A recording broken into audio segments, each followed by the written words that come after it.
on News Radio 790 WSGW.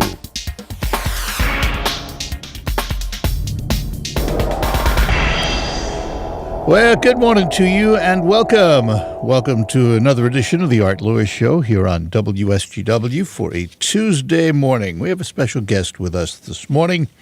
I've known him for a long time. He's a motivational speaker, a world traveler, and he has a company with his name on the shingle that deals in water quality all over the world. Duperon Corporation, headquartered right here in Saginaw. And with me this morning, the chairman of the board, the man himself, Terry Duperon. Terry, good morning to you. Morning, Art. Good to see you, sir. I want to talk about a number of things this morning, but I want to start with a trip you recently had to Ghana. What brought that about? Well, I taught a class at Saginaw Valley on entrepreneurship, and I got to know Dr. Joseph Ofori-Dankwa, does a lot of international work, and is from Ghana. And I was asked to be a keynote speaker at a university there and to teach the class there. So it was my first opportunity to do an international class. I've been doing the classes for the last 16 years, but this was new. How long were you there? 10 or 12 days, I can't remember exactly. So let me ask for your impressions of the country when you got there. And how did it line up with your perception of the country? I'd never been to a third world country ever, and so it was a whole new experience to me. And what I started to see is this culture that was showing up there, and I don't think we have a lot to teach those folks about culture. They don't have a lot. They're very poor. They don't know necessarily that 2 days in a row they're going to eat, but they're happy. Most people are extremely grateful. You heard gratitude everywhere, and instead of whining and complaining, I heard none of that. And even the students that took the class were very grateful that you would come there to teach them anything. So it was. I really was impressed with the culture. As far as the country itself, very, very poor. I visited a couple of orphanages while I'm there. Very, very poor.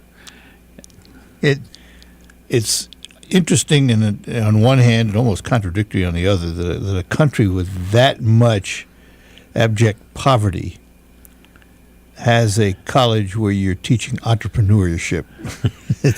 It almost, the two, when you think about it, you wonder, do they go together? Well, most of the colleges there are through churches. There's a lot of churches in Ghana. There's no government support at all, like there is here. The church only has to do a couple of things, that spread the gospel and help the poor. And so there's lots of them, and they do make a difference. And the universities, most of them come through them. Now, the students were there had cell phones, and they were taking college courses, but they were sponsored by somebody. Joseph Ofori-Dankwa sponsors a lot of people there. If he thinks they can make it, he'll send them to college. Kind of makes them, adopts them, and sends them to college. Do they stay, or do they move on to other countries? When you have a country like that, it's probably crying out for people to help it. Well, in the classroom, and that's really all I got to go by, is the big difference in this classroom than any other class I was in is that none of them were self-seeking. None of them were interested in entrepreneurship to enrich themselves, and it wasn't about them. They wanted to make a difference at the orphanage. One wanted to make a difference with autistic children and wanted to set up a clinic. And they were 100% not self-seeking, which was really new to me. As most of the classes, you have people that are trying to enrich themselves in the entrepreneur world, have all different motives, but they want to make a difference in their country. Well, yeah, because in the entrepreneurial world, you may want to help people with your entrepreneurship, but you want to enrich yourself. I mean, that's the capitalist way. That's what this country was founded on. You hold the carrot out and you chase the carrot, and it's good for you and it's good for your customers and others.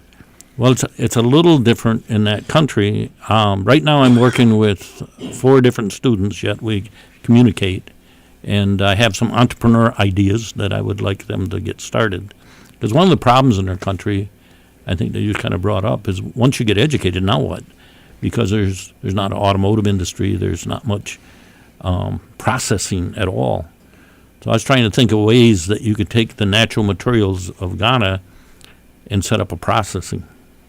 So I'm working with the university here and with people there on trying to do a couple of things that would enrich, at least create employment through Ghana because of the processing.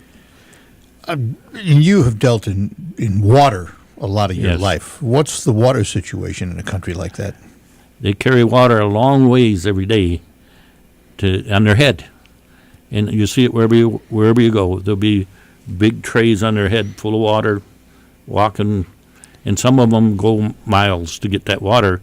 The thing I did notice, in a very hot country, nobody smells. They're clean. Wherever I went, in the poor area or in the wealthier areas, you didn't find that, and I didn't find anybody with dirty clothes. So even with that water scarcity, there's a culture there that you can see. It's there. It's a part of their life. They take care of themselves, and they may live in a dirt floor and a mud brick house with a thatch roof. They still are clean.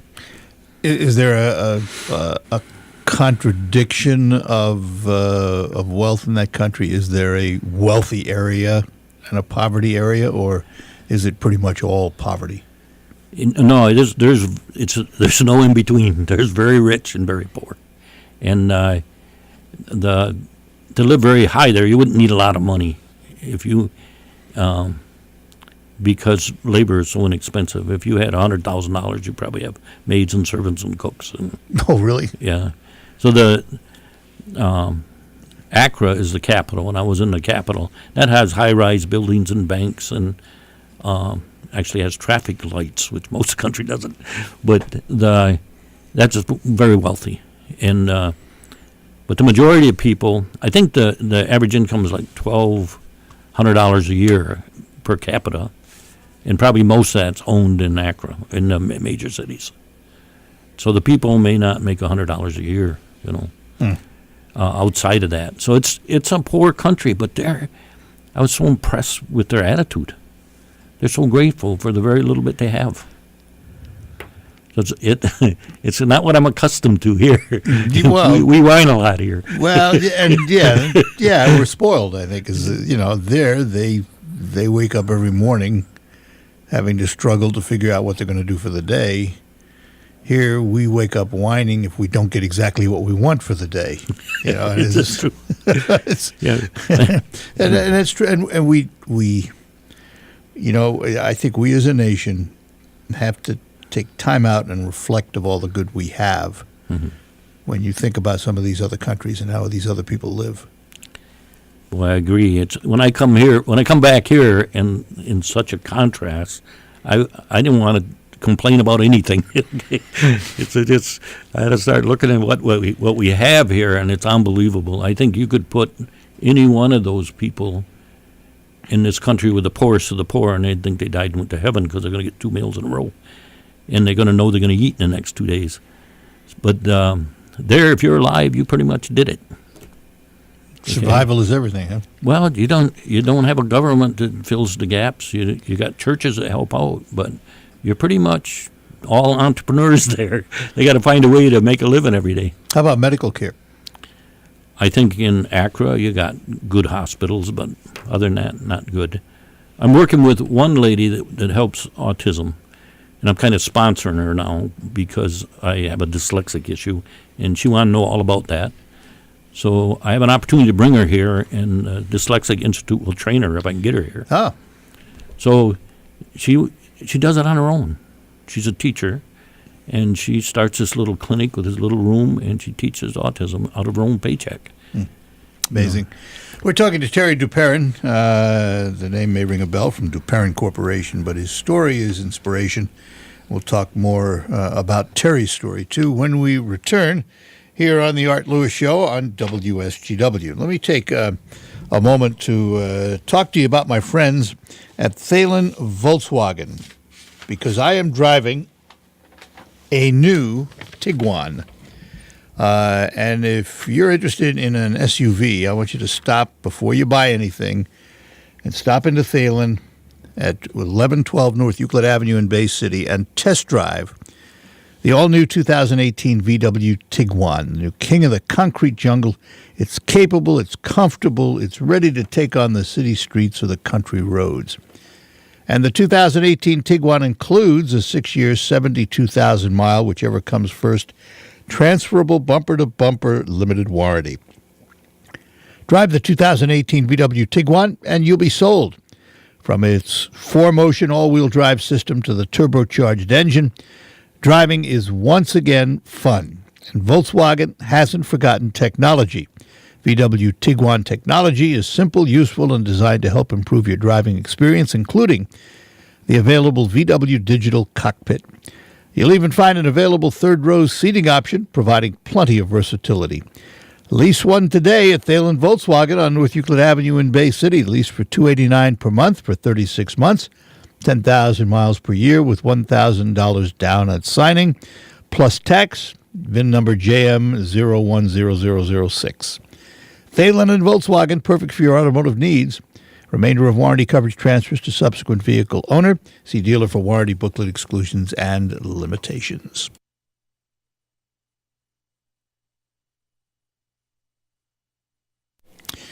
All right, we're back with you on the Art Lewis Show here on WSGW. In studio with me, the chairman of the board of Duperon Corporation, a world traveler, lecturer, and entrepreneurial guru. He is Terry Duperon. Let's talk a little bit about entrepreneurship for a while. What got you in it? Well, actually, it started in the third grade. I was asked to stand up in front of the class and read a first grade book, and I couldn't read it. It was Dick and Jane. And I realized I couldn't do what other people did easily. And that's because you have dyslexia, right? Yeah, and at that time, they didn't have a name for it.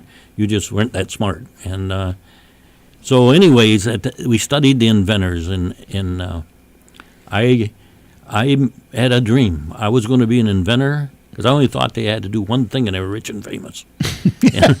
How's that worked out for you? It was more than one. Yeah. But I set out to be an inventor, and I was going to make my living off my invention. And over time, that happened. I think in my early 20s, I got my first patent. It says, U.S. Patent Office, Terry Duperon, Inventor, and I remember the third grade commitment.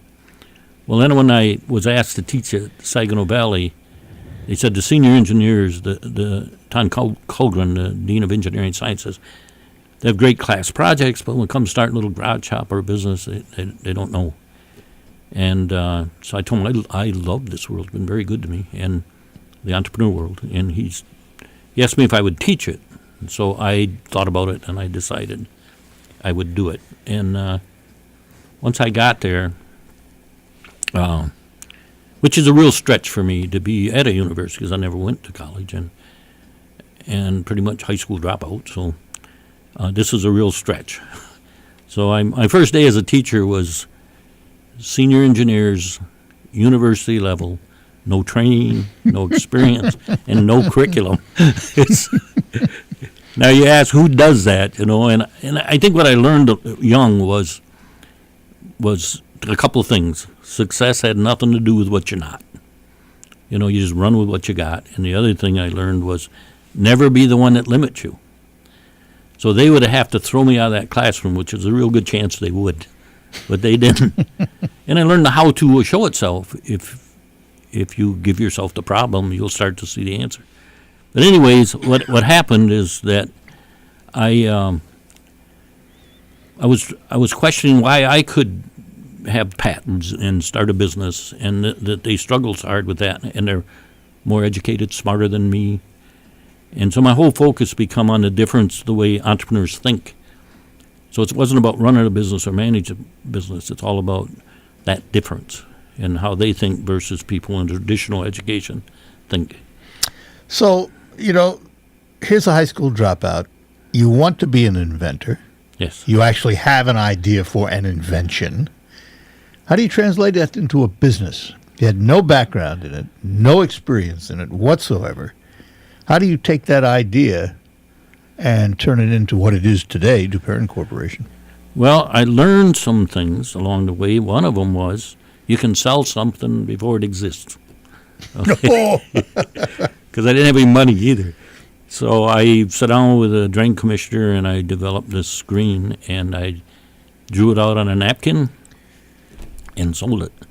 And I've been in it ever since. So that's how I got funded for the first one. But you got it. The thing is, that just gives you opportunity. You have to do the deed. You have to perform. After you get it, I had to give them a machine that worked. Let's talk for a minute about the company, because I think most people, they probably might have heard the name Duperon, but have no idea what the company does. And you do it all over the world. I mean, you don't just do it here. That original invention was designed to do what? Take solids out of the water. In first, it was a stormwater. It was in the worst part of a storm, you had to shut the pumps off because the screens would plug up. So then I developed a screen that cleaned itself, and kind of went from there. And I didn't have a marketing strategy. I got one customer, sold one, now find another one, and I've been doing that ever since. But I do wastewater, stormwater, hydroelectric, some industry, paper mills, that type of thing. So, here we sit today in 2018. If we look at the invention that got you started and look at the technology you're using today to do the same job, is it the same technology? Is it basically the same thing? No, it's improved along the way. I have a Model A sitting in my garage alongside a new car, and there's been some improvements. And I think everything starts out a Model A, it grows. So you developed it as you went. Yeah, now there's a lot of people. There's 70 of us, and so there's a lot more people than me developing this. And so how big a scope, how big a project can you do? How much water can you clean at a time? I think the biggest one we ever did was $5.25 million project, and it was in 45 foot of water for a hydroelectric plant, and that's the biggest job we ever done. And you're cleaning what? The intakes? Yeah, in the hydro plant, it protects the turbines, keeps the trees, and this thing can take the trees out. And then in wastewater, it's anything comes in that you don't want into the system, it screens it out and takes it out. So I'm curious about the self-cleaning part of the screen, because it's underwater. Yeah.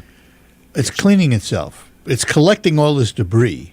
Right. And it's cleaning itself. Yeah, Is it not just putting that debris back in the water again? No, it's putting it up on the deck. Put it up on deck. Okay, so it has a way of getting it up topside. Yeah, we developed a compactor for wastewater that compresses everything and dries it. It's pretty, not fully dry, but 50%. All right, so let me ask you this, Terry, because you study it all the time, you do it all the time. What's the health of entrepreneurship in this country today? Well, I think that there's an awful lot of talk about it, and there's a lot of colleges getting into it. But I checked, I'm not going to name the college, but I was talking to the head of that college, and he was telling me that in his entrepreneur class, he has 100% of them employed. And I thought, maybe that's not the standard. Maybe that's not what you're looking for in an entrepreneur class, is it? Right. So basically what they did is took, Accounting 101 and made it an entrepreneur class. Okay. They don't focus on the difference in the way they think. Yeah. All right. We're talking to Terry Duperon. We will be back with more as we discuss entrepreneurship in this country and what it's like to be in business. What are some of the obstacles? We'll talk about that with Terry when we return here on WSGW.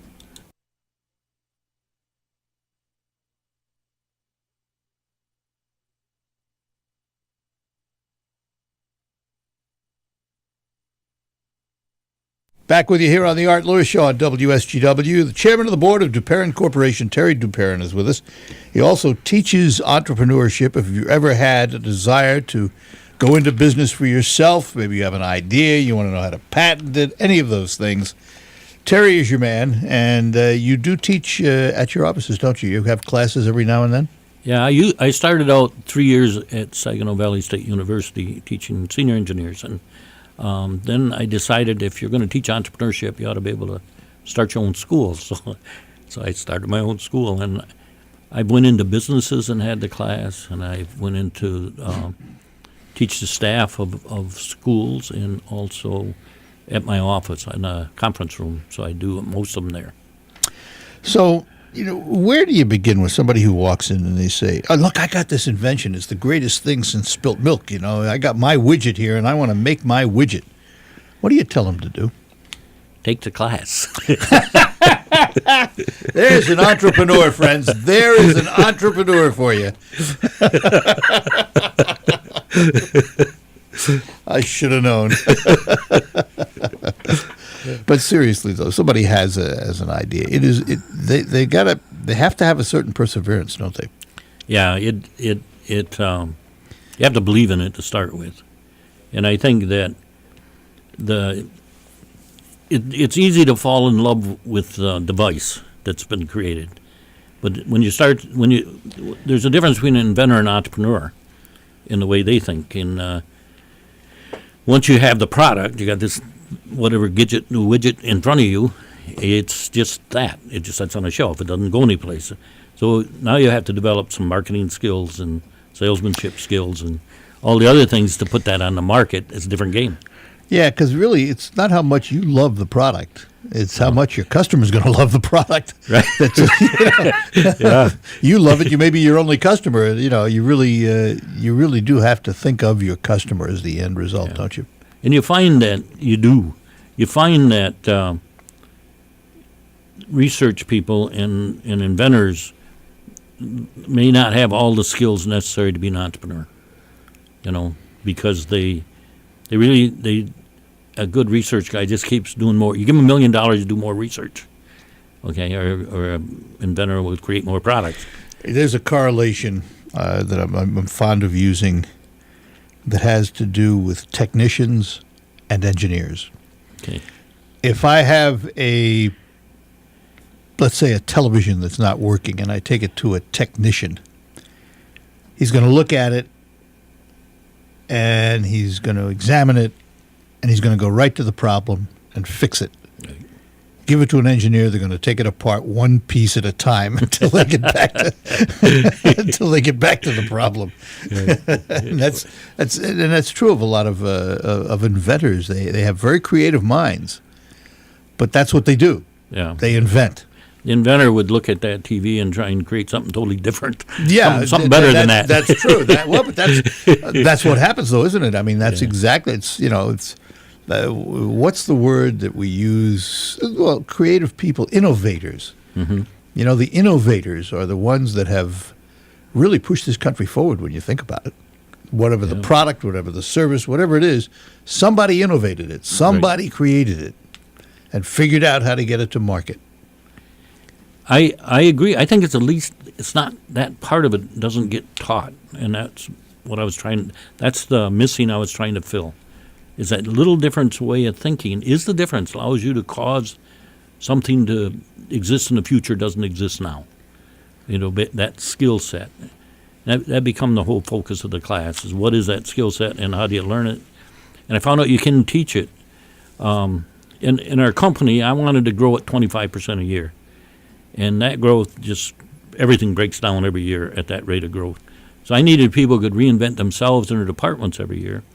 So we started teaching it at the company, the entrepreneur class. And what I found out is everybody has a different dream than the company, but we value their dreams. And what they do is when their dream and the company dreams fit, it becomes very dynamic. And what happened in the long run changed the culture of the company because people who reinvent their department, they own it. And all the petty stuff went away. Like, I make you look bad, I look good, and all that went away because they own it. And and they know they are the experts in it. They reinvent it every year as necessary. So we have a lot of those now. Now, the problem is my partner had to create a whole new management system. It's called herding cats. You got all these independent thinkers. You got to get them all going the same direction. That's interesting because that's that's a hard chore, isn't it? I mean, It took a while to figure it out. Independent thinkers, the first word independent tells about them. We're talking to Terry Duperon of the Duperon Corporation. We'll be back with more on the Art Lewis Show.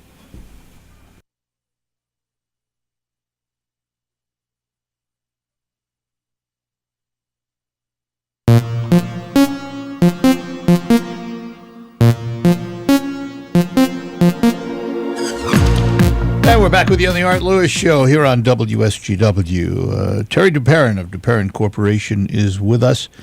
And Terry, as he will tell you, a high school dropout who had an idea. Took that idea and from it created a corporation that is known all over the world for what they do in clean water. But it took a while, didn't it? I mean, you know, you had that napkin and you had that first sale. But that's a long way from, 70 employees and being worldwide known? Long ways. I think I think you have to have some kind of commitment. I know when I first started in business, my commitment was, this will not die by my hand. Okay. Now, I might have had wisdom if I'd have killed it, because there was ups and downs in it, but I didn't have that wisdom, so I held the course. And you readily admit that you're a high school dropout. You Yes. didn't have the book training to learn how to do No. this. I mean, this was seat of your pants, wasn't it? To this day, I've read 13 books in my life. Took me a long time. And that has to do with dyslexia. Yes. Were you treated for it? Was there any help for it? No. In fact, I was pretty late in life that I even knew I had it. There was a professor at the university that I heard his son was dyslexic, and my daughter had given me a book, but it wasn't for dyslexics to read, but at least it had a name. So I thought maybe there's a name for what I got. And then I finally got to lunch with the professor, and he interviewed me, and he said, "Yep, you're it." But by that time, I already was in a business, and so I have never really tried to overcome what I'm not. Okay, But have you seen changes in it from the time you were a kid and you realized maybe something's wrong because you couldn't read well Yeah. To today? Is dyslexia with you today any different? Is it better? Has it improved? In some regards. In writing, it doesn't. My spelling's so bizarre, the computer says, what the heck? Mine is too, and I'm not dyslexic. Mine's really bad. So I don't write. You know, I dictate, but I don't write. And the first person I hired is somebody who could read and write. But That's smart. I read better because I make myself read every day. So you force yourself. Yeah, and at first you avoid what's painful, so I avoided reading. You know, so most of my life. But then now I read much better, but I might be like fourth grade level or so, which is a whole lot better than most of my life. I couldn't read road signs. Oh, really? You couldn't? Oh, really? Yeah, I would try and sound them out or figure out what the heck the road No sign was. kidding. Yeah, I went to Munich, different language, didn't matter. I know how to live in an environment where you can't read what's on the wall. Yeah. Didn't matter what the sign said Yeah. in German, right? Right. There's no bearing on you at all. You get on the subway, you take a picture of the sign on the wall. You know you got to get back to that. And one of the things you've been able to do now with Duperon Corporation and your own personal self is become philanthropic in the community. You do give to a lot of charities, don't you? Yeah, we're involved in the community. I wrote a paper, and I thought it was going to be very controversial, and it was. And then I took it into the First Ward Community Center because I wanted to see what people were doing to make their lives better. And then I've gotten really involved in that, and to other people who are doing that. There's a lot of people in the community trying to break the dependency and get people the ability of self-sufficiency, which gives you a lot more hope for a better future. And there's a lot of people working on that, and I wanted to find the ones that were, so I'm pretty involved in that. And there's some good programs. It's kind of scattered right now. If they could bring it together, it'd be really good. Well, it's one of the things about success, isn't it? It does give you the ability to help It does. where the need is. Yeah, eventually you have more money than you spend, and then now how do you be a good steward of that? What do you do with that money? Mm-hmm. And so you now you can reach out. You have time and some money. You know, eventually your house is paid for, and the kids leave, and You're all in better from one shape. invention. That's all it took. One invention. Eh? Little more. Well, Terry, listen, it's always a privilege to hear you and talk to you, and we wish you nothing but the best. Thank you, Art. I known you a long time. I've enjoyed this. Good. Glad you did. You make this easy. Do it again sometime. Okay, Terry thank you. Duperon is chairman of the board of Duperon Corporation and world traveler and entrepreneur and philanthropist and all of those things. And we're pleased to know him. We'll be back to close out after these notes.